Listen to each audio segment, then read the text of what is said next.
Lo decíamos más temprano, alteramos un poco los horarios habituales del programa. Vamos a conversar en estos momentos con Jorge Forí, que fue justamente canciller en el gobierno de Mauricio Macri. Ustedes saben, se va a desarrollar en las próximas horas la cumbre de la CELAC en Argentina.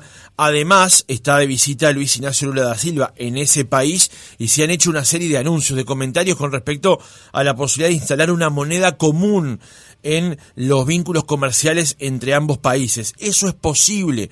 Además, hubo unas declaraciones de Sergio Massa con respecto al Uruguay que también las vamos a conversar y compartir en unos momentos nada más. Embajador Forí, ¿cómo le va? Buenos días. Buen día, ¿cómo está usted? Muy bien, muchas gracias por atendernos. Por favor. Embajador, cuéntenos en primer lugar, ¿de qué significa, de qué trata una cumbre de la CELAC, que no es un organismo que tenga demasiada historia en los países sudamericanos? ¿De qué se trata? La verdad que es una creación en el 2011 instada por el ex figurón dictador de Venezuela, Chávez, que no quería participar de un foro donde estaban Estados Unidos, que es el caso de la OEA. Entonces, como antinomia a la OEA, crea o propone la creación, y se suman una gran cantidad, prácticamente todos los países de América del Sur y del Caribe, en este encuentro de países latinoamericanos y del Caribe, que realiza ahora aquí en Buenos Aires su sexta cumbre, que ya se inició hace una media hora en el Hotel Sheraton, en plena zona de Retiro, como muchos uruguayos conocen. Bueno, van a ser, como siempre, una serie de discursos altisonantes, pero no hay ningún latinoamericano de ningún país en particular que se acuerde de qué le sirvió a él las reuniones previas de la CELAC, porque no toman grandes medidas, ni se comprometieron a sostener la democracia. Entre los miembros que se comprometieron a sostener la democracia, por supuesto, está Venezuela, Cuba y Nicaragua, lo cual hace risible el compromiso de sostener la democracia. Por eso, nadie tiene muy claro para qué sirve la CELAC, más allá de darle tribuna a estos dictadores que le acabo de mencionar, que no tienen otros lugares a donde ir a hacer sus discursos. Finalmente, acá solo llegó Díaz-Canel, un héroe de una revolución de 60 años completamente inefectiva, que ha empobrecido completamente al pueblo cubano, que ha llevado a gran parte de los cubanos al exilio y que no se sabe de qué vive Cuba, porque ni siquiera la medicina, que fue tan mentada por tanto tiempo, está en los niveles que tenía otrora, porque el país, el Estado cubano, no tiene recursos. Mientras tanto, mantiene una alianza en particular con Rusia, la heredera de la ex Unión Soviética, con Irán. O sea, es un bando de gente rara en las asociaciones o las vinculaciones internacionales. Y que Argentina esté en esta línea de acción, realmente inexplicable. Forí, justamente en las últimas horas hubo una manifestación muy fuerte de ciertos sectores argentinos en contra de que Maduro justamente pudiera visitar la capital argentina. Finalmente, el dictador venezolano no lo va a hacer porque dijo que hay una campaña de sectores de la derecha que pretendían agredirlo. ¿Qué lectura hace de los últimos episodios vinculados a Maduro?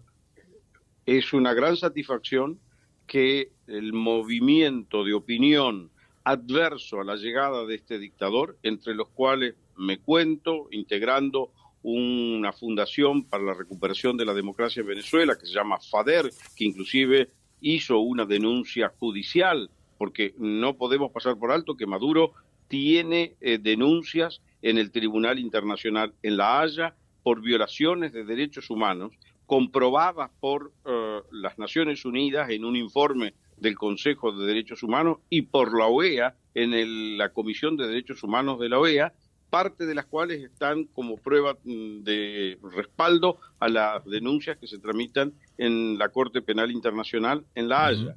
Por lo cual, la opinión pública argentina, que se movilizó en contra de la llegada de Maduro, que abarcó todo el arco político, gran parte de los principales dirigentes, candidatos presidenciales, expresidentes, como el expresidente Macri, todo el mundo adverso, eso le hizo entender o ver a Maduro que además corría el riesgo de que algún tribunal argentino operara en función tanto de lo que se tramita en La Haya como de este pedido de detención que ha hecho el FBI en los Estados Unidos. Entonces, no voy a juzgar el valor que tenga él o no, pero obviamente decidió jurar. Le quería consultar ahora, Forí, por lo que ha significado en las últimas horas la visita de Lula a la República Argentina, acompañado de su ministro de Hacienda, Fernando Haddad, y la posibilidad de esto que han manejado, han lanzado en las últimas horas, de una especie de moneda común o instrumento común de pago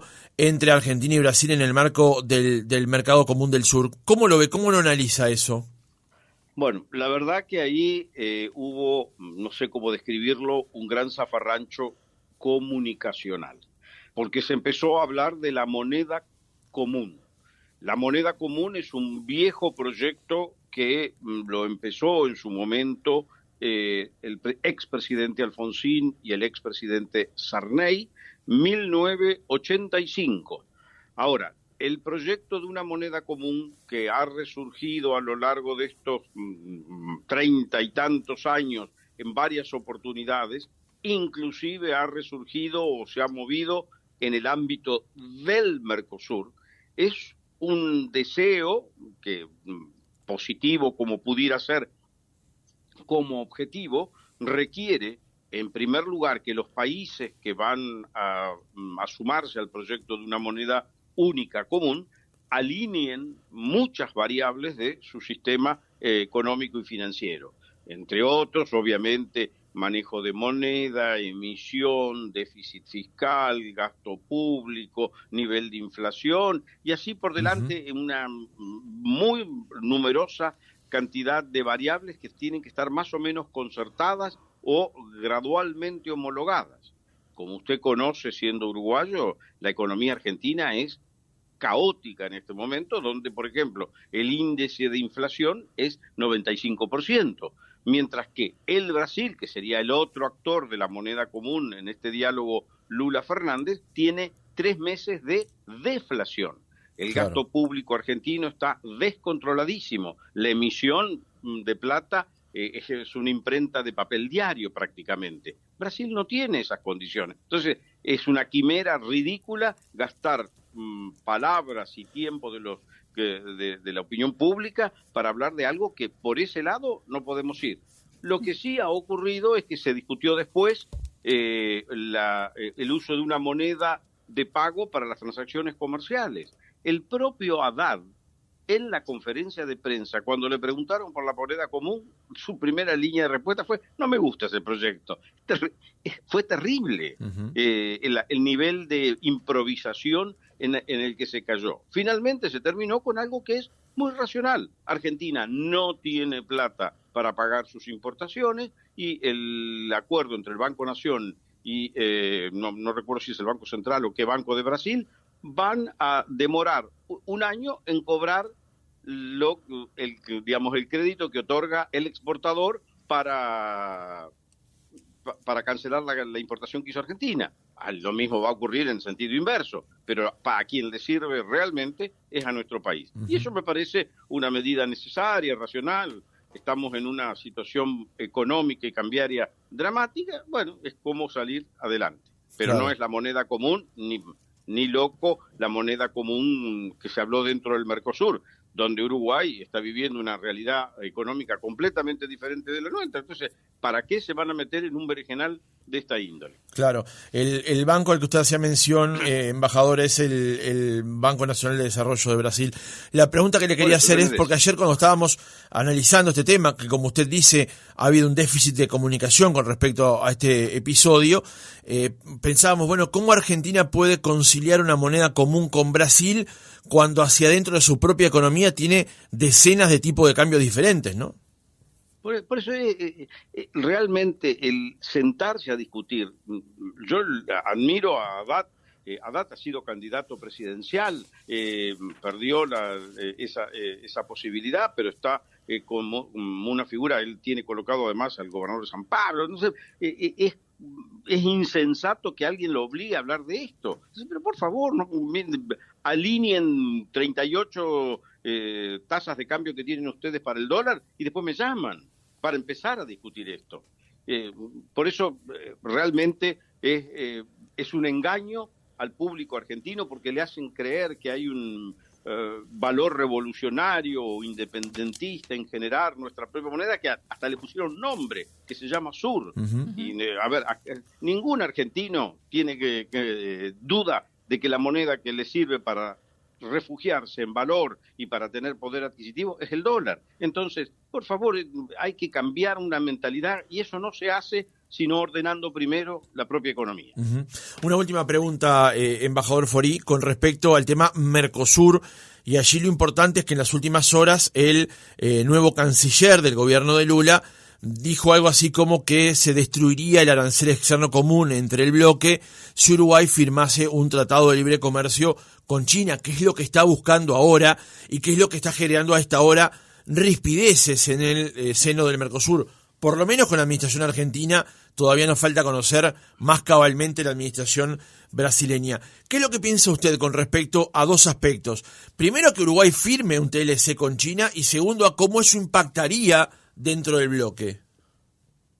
A ver, durante el tiempo que estuve como canciller, y particularmente en la etapa de las negociaciones del acuerdo Unión Europea-Mercosur, Uruguay siempre fue extremadamente enfático que debíamos abrir el Mercosur. Abrir en el sentido de negociar otros acuerdos con libre comercio o de asociaciones estratégicas de comercio con otros bloques. Éramos un bloque completamente cerrado, ineficiente por el momento, y hasta ahora lo seguimos siendo en gran medida, y teníamos un único acuerdo con Singapur. Por lo tanto, esto era importante, pero por supuesto, esto que en mi gestión nosotros dijimos que era indudable que teníamos que sentarnos a trabajar en eso, teníamos que terminar el acuerdo que teníamos en negociación en ese momento, particularmente ambicioso como era el de Unión Europea-Mercosur. Y luego empezar a ver si era con Colombia o con China o con Estados Unidos, empezar a discutir cómo abríamos razonablemente para todos el Mercosur. Esto, por supuesto, con la actual gestión de Fernández, que vive cerrado en un mundo ideal, y de Argentina es como una patria gloriosa que no tiene contacto con el mundo, obviamente nunca más le dieron bolilla a lo que había planteado Uruguay. Y Uruguay ha salido con esta idea, que se haga cargo la administración Fernández de contestarle, y lo que propone Uruguay para sí tiene los ribetes de cómo compatibiliza con el compromiso Mercosur, pero tiene la razonabilidad o la justificación. A mí no me han dado bolilla cada vez que le planteé que habría que abrir el Mercosur. Jorge Forí, ex canciller argentino, gracias por haber estado otra mañana con nosotros. Por favor, a ustedes, buenos días.